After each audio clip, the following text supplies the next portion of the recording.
Y a partir de hoy y hasta el próximo 30 de marzo de 2018, ya el año que entra, la Secretaría de Salud Capitalina aplicará vacunas contra la influenza estacional. Esto, desde luego, para enfrentar la temporada invernal. Así es que a descubrir el brazo.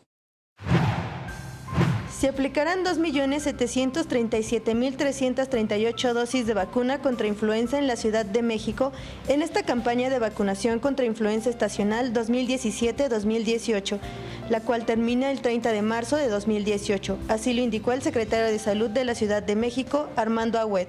Y vamos a prevenir infecciones respiratorias agudas, neumonías, bronconeumonías, influenza, enfermedades diarreicas provocadas por rotavirus. Asimismo, pues que no se presenten problemas de salud provocados por la hipotermia y por intoxicaciones de dióxido de carbono y quemaduras. De igual forma, se aplicarán 58.991 dosis de vacuna antineumocócica, 66.163 dosis de antirrotavirus, las cuales deben aplicarse preferentemente en este mes a la población de 2, 4 y 6 meses de edad, niños de menores de 6 años, personas mayores de 65, embarazadas y con problemas respiratorios. Por eso es conveniente vacunarse ya, ahora, y no esperar en diciembre, en enero. Cuando de repente empieza a haber más casos, la gente dice, ahora sí me voy a vacunar.